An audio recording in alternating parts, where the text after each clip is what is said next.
Welcome to Translation Mysteries. In this video, I'll be using live footage from my Xenoblade Chronicles 3 stream. But first, I want to make one thing clear. Localization is an art, not a science. There's almost never a right answer, so these are just my opinions at the end of the day. With that out of the way, let's get into it. なんだよ。じっと動かないからなんか見つけたのかと思ったじゃねえか。 You must have struck gold is a little bit of flavor. All he said in Japanese was, I thought you found something. I guess she was drawn to it. Kinose means it must just be my imagination or something like that. The English was, there's no way it was me. これケベス軍のだよね。ああ、間違いない。その割にはアグネスの兵士も武器も見当たらない。どういうことだ。一体何と戦ったらこうなるんだ。 I think in English he said, how could they have ended up this way? In Japanese specifically he said, what did they fight that it ended like this? So more of a question of who their enemy was. That being said, it was implied, like, from the English itself, that they were wondering who exactly was the enemy. なんだよ。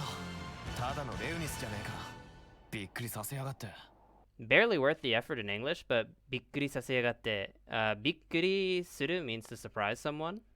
So he said something like, he went and surprised us for nothing, basically. このマークラムダのだよね。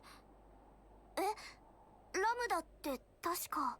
One thing you'll note if you can speak some Japanese or you've done any translation or whatever is that in Japanese a lot of the time the thing that's written is like half a sentence or cut off. But if you were to try to translate that into English and keep the same information, it sounds really, really awkward in English and really, really unnatural. So in Japanese, Senna said, Ramda wa tashika, which very literally just means, isn't lambda? And then that's it. That's all it means. That doesn't really naturally flow, so they had to get information that wasn't in the Japanese anywhere, right? They had to figure out what the implication was of Ramda wa tashika, and then fill in what an English sentence would have sounded like if it was cut off. So they changed it to Taiyan, weren't you? Or whatever it said in English was more suitable for a sentence that's cut off in English. いい香り。当然だ。セリオスアネモネ。インビリア山脈に咲く希少な花から抽出している。I love that feels like his catchphrase, right? 当然だ. It's so conceited. I love it. なんだよ。趣味あるじゃん。実益も兼ねている。 Okay, so some of you may recall earlier cutscene when they were introducing themselves. They were like talking about their hobbies and whatnot. I'm pretty sure Taiyan didn't actually share his. 趣味はやっぱりこれかな。趣味は日記。趣味は There it フ is. ォーチュンクローバーを集めることかな。趣味は筋トレです。趣味もない。うわ、つまんねえ。Here in the English, she said sounds like a hobby, which is still a callback to that scene where they introduced themselves. But the Japanese feels like it ties directly to it in the way that it was said. She said, Shumi aru-jan, which is like, so you do have a hobby. The English, yeah, it still goes back to that scene, but the way that it's said in English is not quite as obvious, I guess. 刻印のが楽だよね。いつかわかる。でも戦いはその時が迫ってもそう思えるだろうか。僕にはわからない。僕たちには想像することしかできない。そこにあるのが満足感なのか恐怖心なのか。怖いのは嫌だな。僕もだ。だからこそ。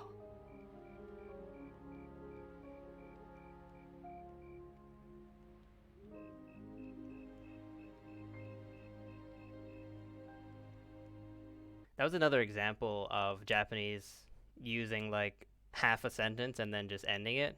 I think in English it said that's just it. In Japanese he said dakara koso, which means and that's why. And then there's supposed to be like an explanation. But in Japanese you can just say and that's why and end your sentence. It's fine. You can do that. 悪い方に考えないで。前向きに考えれば自然と道は開けるわ。 That was actually an example of the Japanese being a little bit more flavorful. She said, 自然と道は開けるわ, which means a path will naturally open up. And in English, she just said, things will work out somehow. So yeah, it's not always the case that the English is more flavorful than the Japanese. Sometimes the Japanese gets a little flavorful, and then when they translate it over, they can't use the same sort of flowery language because it doesn't sound quite as natural in English. いいな君は I want to say about that phrase, いいな, that's the sort of phrase that would trip up someone who's like intermediate Japanese or lower, because they hear the word いいな, which means い means good. But if you think about the way that it was said, いいな, it's like, you have it good, don't you? Or, wow, that sure is nice, which translates to someone being jealous. So then when you translate it to English, you write, I envy you. If you wrote いいな into like Google Translate or something, they wouldn't give you that. So you need the context of how it was said, not just the vocabulary itself, right? ノアがなよく言うんだよ背負い込むなって I gotta look this up. Okay, so the reason why I wanted to look this up is because Noah actually said this phrase earlier in the game when they were taking on the first mission and Lance was talking big and whatever, and Noah said, don't be so cocky, Lance. And then Lance said, you don't have to glare at me like that. That scene, Noah actually says, 背負い込むはなしだ今回のミッション無理も無茶もなしだいやいやいや俺の半分は無理と無茶でできてんだぜそれなしってお前戦力大幅ダウンだランツぜランツ背負い込むのなし So now when Lance is saying, Noah likes to say, 背負い込むな, it's actually a bit of a callback to that particular scene because the phrase that was used is the same. Whereas in the English, it's not the same. The English in the last scene where he said it was, don't be cocky, and in this scene was, don't blame yourself. So we needed to look it up. And 背負い込む means to take on a lot of the responsibility. In the previous scene where Noah said, don't be cocky, in the Japanese he was saying, don't take on too much. But in the context of Lance acting all big and being, saying like he can do everything or whatever, saying, don't be cocky fits into that context. In the Japanese, literally, he was saying, don't try to take everything on your own. Here, again, Lance says that Noah likes to say, don't blame yourself. And that sort of makes sense, right? Because if he's telling someone not to take on so much of the responsibility, in a way, he's also saying, like, don't blame yourself because not taking on too much of the responsibility means you don't have to be at fault for something that you're not responsible for. So pretty interesting, but clearly the Japanese ties back to an earlier scene better because they use the same exact phrase and they don't have to worry about changing for the natural English context. So don't burden yourself is probably better in both cases for the callback. Yeah, I think there is a case where they would have been able to use the same phrase for both scenes. It's possible that when they were translating, they had two different people translating the scenes and the editor didn't realize that the two were related,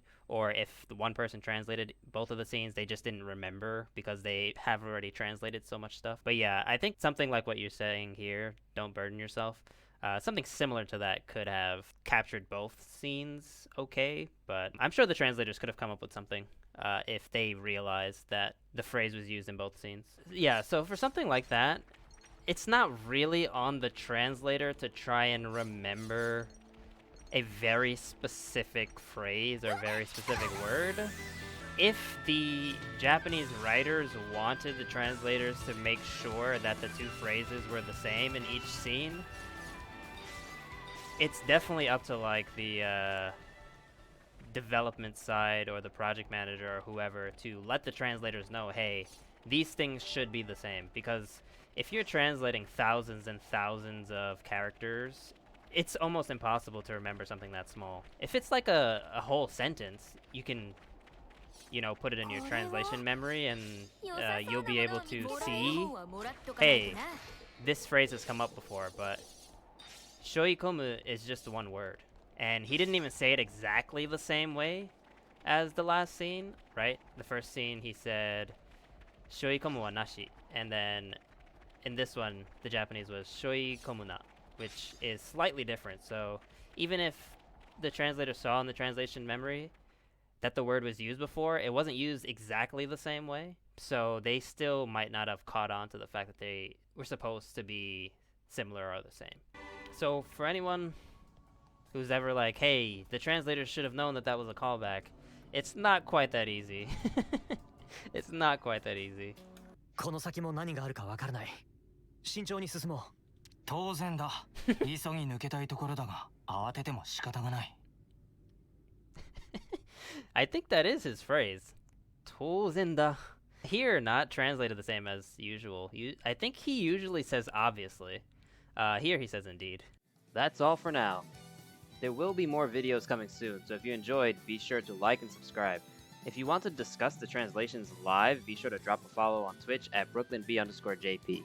We'll also be doing a translation stream of Yokai Watch 4 once I hit 200 followers, so all the more reason to hit that follow button on Twitch. Thanks for watching, and see you next time.